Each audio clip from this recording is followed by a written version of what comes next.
अब यहाँ देखिए दूसरा में अर्धगोला, गोला का मतलब आधा, जिसे इंग्लिश में क्या बोलते हैं, हेमिस्फीयर बोलते हैं। देखिए यहाँ पे आकृति भी बनाए हैं अर्धगोला का।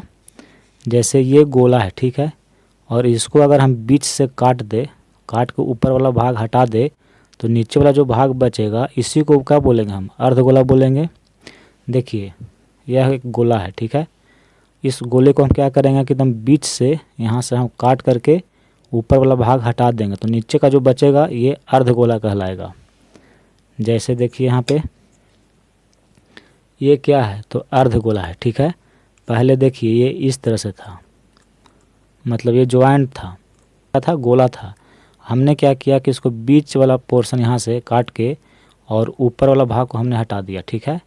तो देखिए अब ये जो बन गया ये क्या है, तो अर्धगोला है। तो इसी का जो आकृति है यहाँ पे हमने बनाया है, ठीक है।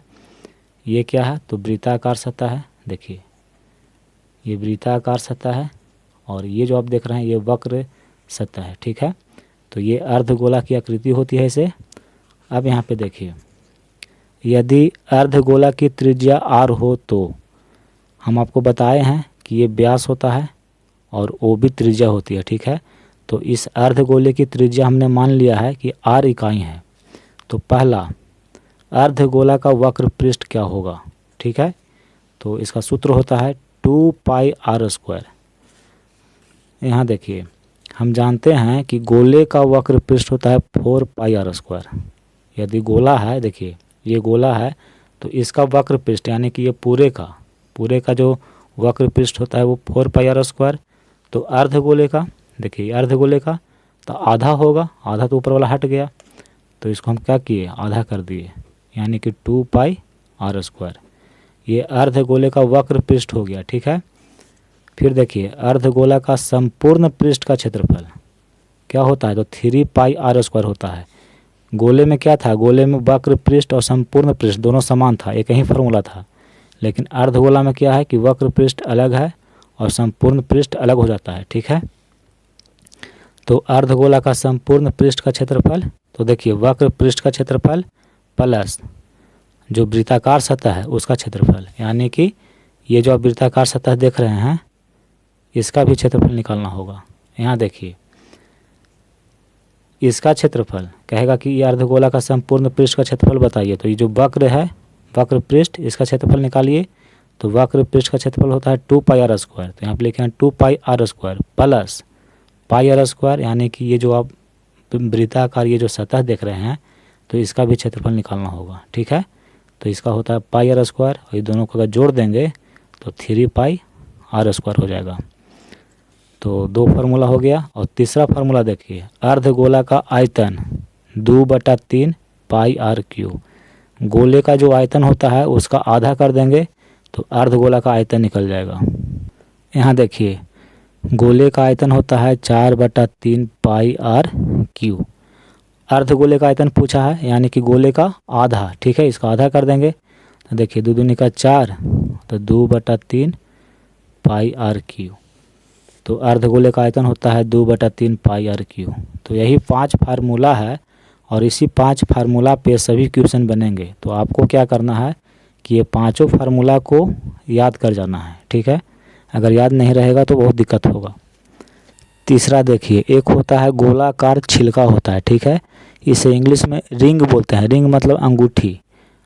देखिए इस तरह से अंगूठी इसी तरह से होती है।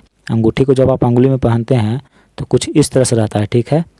तो गोलाकार छिलका जो है ये क्या है इसको समझिए पहले। देखिए यदि गोलाकार छिलका की बाहरी त्रिज्या कैपिटल R इकाई, ठीक है। यहाँ देखिए यहाँ पे इस फिगर में देखिए 2 वृत्त बन रहे हैं, एक बड़ा वृत्त है और एक छोटा वृत्त है, ठीक है। तो ये जो बड़ा वृत्त है इसकी त्रिज्या कितनी है, तो देखिए यहाँ से लेकर के यहाँ तक ये त्रिज्या है, यानी कैपिटल R है। और ये जो आप छोटा वृत्त देख रहे हैं इसकी त्रिज्या है देखिए स्मॉल r, यहाँ से लेकर यहाँ तक इसको हम स्मॉल r माने हैं। तो हम लिखें कि बाहरी त्रिज्या, यानी कि जो बाहरी वृत्त है इसकी त्रिज्या को हमने बाहरी त्रिज्या माना, ये कैपिटल R है। और भीतरी त्रिज्या यानी कि जो अंदर वाला वृत्त है इसकी त्रिज्या को हमने भीतरी त्रिज्या यहाँ पे लिखा है, ये स्मॉल r है। ये आपको सवाल में दिया हुआ रहेगा, तो कहेगा कि इसका आयतन निकालिए इसका। तो इसका आयतन निकालने के लिए क्या करेंगे, ये जो देख रहे हैं ये गोला है एक तरफ से, तो ये बड़े गोले का आयतन में से छोटे गोले का जो आयतन है इसको घटा देंगे, तो ये जो बच जाएगा इसका आयतन निकल जाता है। ठीक है, तो गोलाकार छिलके का आयतन 4/3 पाई बड़ा आर क्यू में से छोटा आर क्यू को आप घटा दीजिएगा, इतना घन इकाई जो होगा इस गोलाकार छिलके का आयतन होगा। अगर नहीं समझे तो यहाँ देखिए, एक आपको देखिए गोल नहीं बना, मान लीजिए कि ये सर्किल है, ठीक है, गोला है, एक छोटा गोला है, इसकी त्रिज्या है कैपिटल आर, इसकी त्रिज्या है स्मॉल आर। ठीक है, और ये जो गोला है इसी के अंदर है, देखिए इस तरह से, यानी कि यहाँ से लेके यहाँ तक ये त्रिज्या स्मॉल आर है और यहाँ से लेके यहाँ तक ये कैपिटल आर है। तो आपसे कहेगा कि इसका क्षेत्रफल निकालिए इस भाग का।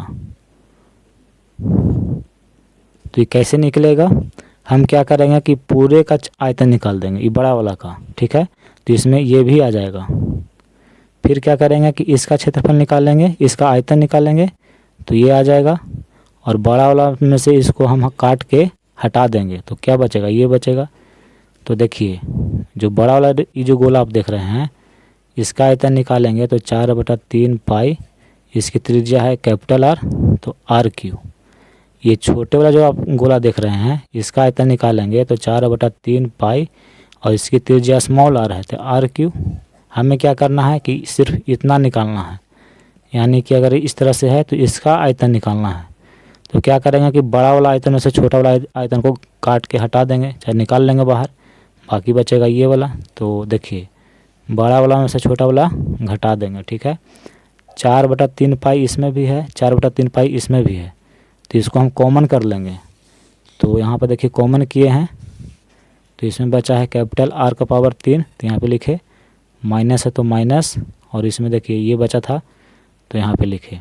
ठीक है, तो सवाल में आएगा कि गोलाकार छिलके का आयतन निकालिए और आपको बाहरी त्रिज्या भीतरी त्रिज्या दिया हुआ रहेगा, तो इस फार्मूला का इस्तेमाल करके आप उसका आयतन निकाल लेंगे। ठीक है, अब यहाँ पे देखिए अति लघु उत्तरीय प्रश्नों को हल करने में सहायक कुछ महत्वपूर्ण पकड़।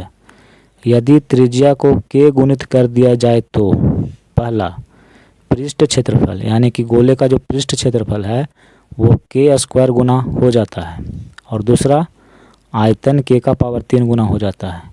ये क्या लिखा हुआ है, जब हम सवाल बनाएंगे तब आपको समझ में आएगा कि क्या लिखा हुआ है। ठीक है, अभी आप इतना याद कर लीजिए कि यदि त्रिज्या को, किसी भी गोले की त्रिज्या को k गुना हम कर दे तो उसका जो पृष्ठ का क्षेत्रफल होगा वो k² गुना हो जाएगा और आयतन k का पावर 3 गुना हो जाएगा। इतना आप याद रखिए, जब इससे संबंधित क्वेश्चन आएगा जब हम बनाएंगे तब आपको समझ में आएगा कि क्या लिखा हुआ है। ठीक है, तो इतना फार्मूला है, अगर आपको ये सब पता है तो गोला से संबंधित कोई भी क्वेश्चन आप बना लेंगे। ठीक है, तो जो भी फार्मूला था हम यहाँ पे बता दिए हैं, अब आपका काम है इसको याद करना, याद करिए और जो क्वेश्चन है उसको कोशिश करिए बनाने का। ठीक है।